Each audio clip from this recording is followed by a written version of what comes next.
वाह। तो क्या बोलते हैं भक्ति आंदोलन, क्या बोलते हैं? सूफी आंदोलन कब तक हुआ था? भक्ति आंदोलन कौन सी शताब्दी में? हाँ? छठी शताब्दी ना, उसमें छठी शताब्दी। देखिए सब बताइए। देखिए जब भारत में सल्तनत काल चरम उत्कर्ष पर था ना, उस समय भारत में भक्ति आंदोलन का शुरुआत हुआ। क्या? भक्ति आंदोलन। और भक्ति आंदोलन इसी को देखो, भक्ति आंदोलन को कितने भाग में बांटा गया? 2 भाग में। कितने में? 2 भाग में। कौन कौन? भक्ति आंदोलन को कितने भाग में बांटा गया था? 2 भाग में। कौन कौन?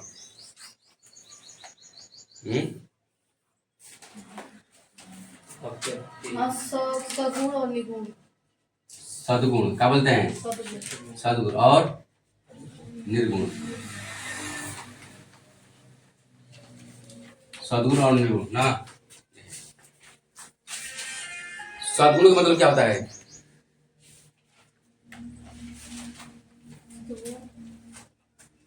वही सद्गुण सद्गुण बोला जाता है। देखिए इसमें देवी देवताओं का नाम। सगुण भक्ति में वो होता है जिनका आकार होता है ना। इसे मीरा थी, मीरा किससे भक्त थी? सबरी किसके भक्त थी? काम थी ना। ये सब सगुण। ये कौन से? सगुण का मतलब होता क्या होता है? सगुण का मतलब होता है जिनका आकार हो, जिनका आकार हो ना, है? जिनका एक प्रतिमा हो, जिसका जैसे मनुष्य में जिसका जन्म हो। सगुण में आ जाएंगे जिसे राम भक्त, राम भक्त। एक हो जाएंगे कृष्ण भक्त, राम भक्त। राम भक्त में थे जैसे में तुलसीदास। तुलसीदास क्या थे? वो कवि थे ना। हाँ, राम भक्त थे नहीं। ये सबरी, सबरी भी क्या थी? राम भक्त थी। और कृष्ण में आ जाएंगे मीरा। क्या आ जाएगी? मीरा। बस इसमें ज्यादा नहीं है। पढ़ना है इसको निर्गुण। किसको पढ़ना है? निर्गुण। निर्गुण का मतलब क्या होता है? निर्गुण का मतलब होता है जिसका कोई आकार, कोई आकृति ना हो ना, यानी सीधे ईश्वर का व्याख्या करता है, ईश्वर का नाम लेता हो। ईश्वर अल्लाह ना, गॉड एकदम ऊपर, खाली उनका माने पृथ्वी पर वो किसी को नहीं मानता हो, डायरेक्ट ईश्वर को ना। जो आकार है ना, बोल सकता है ना ईश्वर क्या है ना, उनका आकार है ना निराकार है, वो प्रत्येक रूप में सब बोले ना ईश्वर क्या है, हर एक दिल में बसे हैं। अब यही उसे निर्गुण क्या बोलता है? निर्गुण क्या बोलता है? अब निर्गुण 2 भाग में बढ़ गया। एक सूफी क्या बढ़ गया? सूफी। एक संत। सूफी और संत। सूफी और संत।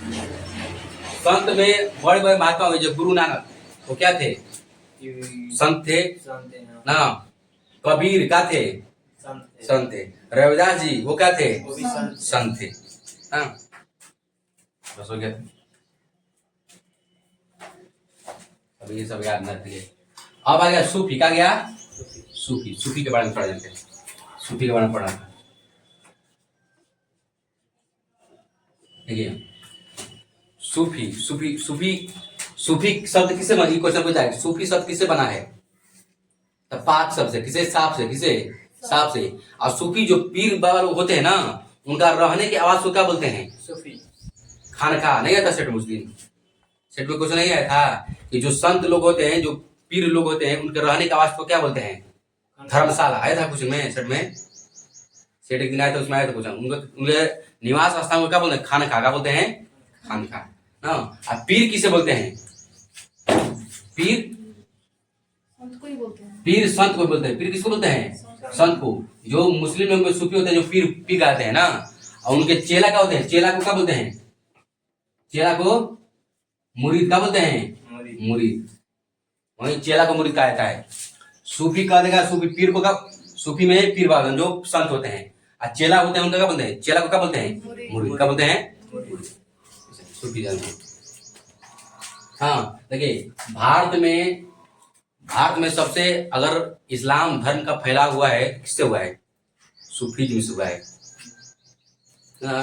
यानी जब इस्लाम का उदय हुआ 6ठी शताब्दी में हुआ ना, यानी हजरत मोहम्मद साहब का जन्म 570 हाँ, उससे कहा जाता है इस्लाम धर्म वाले लोग मानते हैं कि इस्लाम बहुत पहले से आदम से लेकर जैसे मनुष्य लेकर। तो जब इस्लाम का दुनिया में प्रसार या सऊदी अरब में प्रसार हुआ तो भारत में आते आते उसको 700 कुछ मैंने छठी शताब्दी आ गया, छठी या 7वीं शताब्दी आ गया भारत में आते थे। और भारत में अगर इस्लाम अधिक मात्रा में उदय हुआ, देखो भारत में तो सल्तनत काल चला था ना, तो सल्तनत काल में ही इस्लाम का उदय हुआ, मगर वो सल्तनत काल राजा से नहीं हुआ, तो किससे हुआ? आज जो मुसलमान भारत में बढ़े तो किससे बढ़े?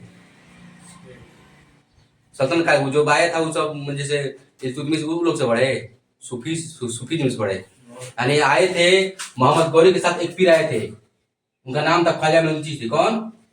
ख्वाजा मोइनुद्दीन चिश्ती। ख्वाजा मोइनुद्दीन चिश्ती के दरबार मजार कौन बनवाया? अलाउद्दीन खिलजी।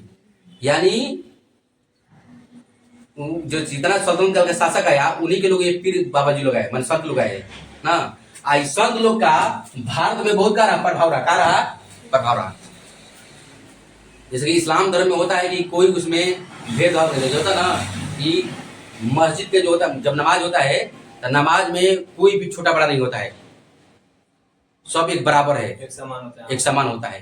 तो वही भारत में बहुत गहरा प्रभाव डाला सूफीज्म, और इस्लाम का भारत में बहुत अधिक मात्रा से प्रसार होने लगा।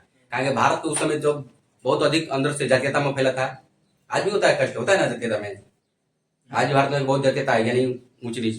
हालांकि भक्ति धर्म में सबरी जातीयता को मिटा कर गई थी।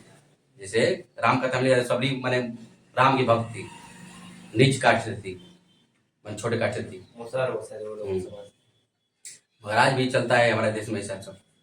देश में चलता है, शहर का नहीं बता सकते, पर ग्रामीण क्षेत्र में बहुत ज्यादा चलता है। देखो यानी कि भारत में अधिक मामला में जो इस्लाम का प्रसार हुआ ये सूफीज्म के कारण था।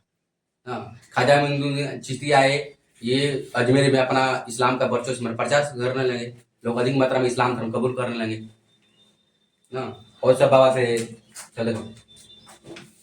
अब मैंने जानना ना और कुछ जानना नहीं, बताया था ना ख्वाजा मोइनुद्दीन चिश्ती के दरबार के बारे में, निजामुद्दीन औलिया के बारे में। निजामुद्दीन औलिया की मजार कहाँ है?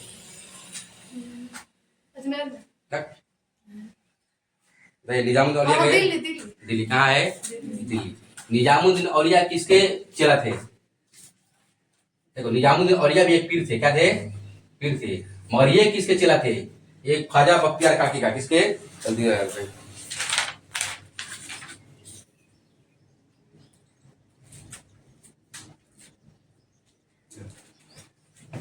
ठीक है, निजामुद्दीन औलिया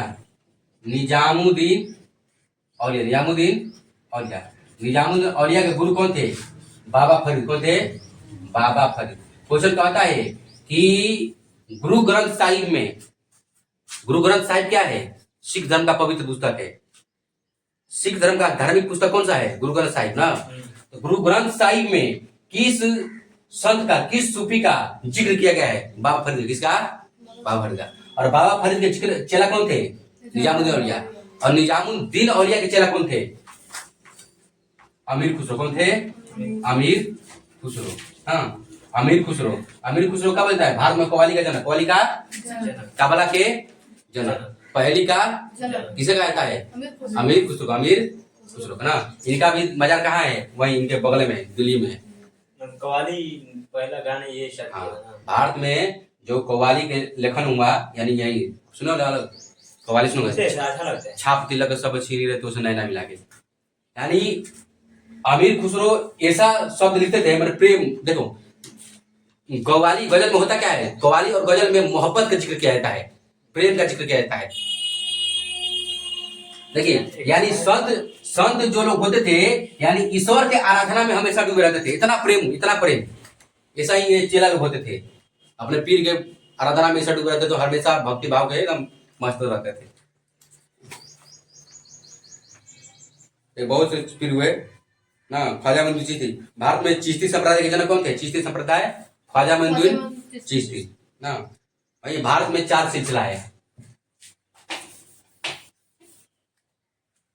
सूफीज्म का भारत में कौन सिलसिला है? 4 को समझा नहीं जाए। चिश्ती, नक्शबंदी, सुहरावर्दी,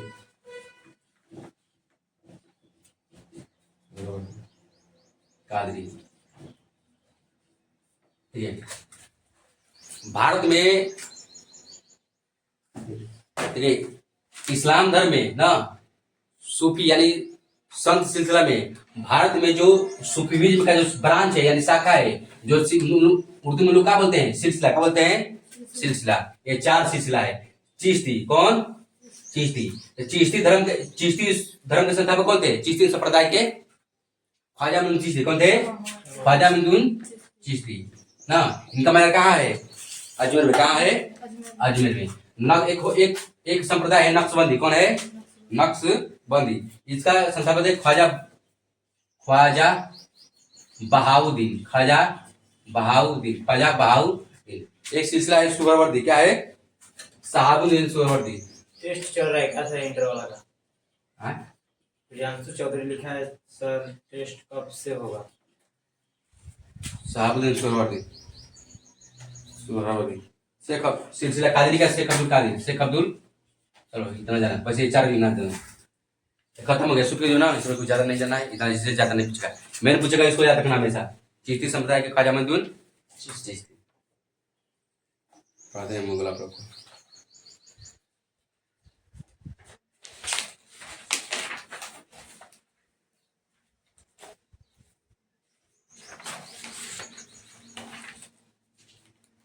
मुगल काल, मुगल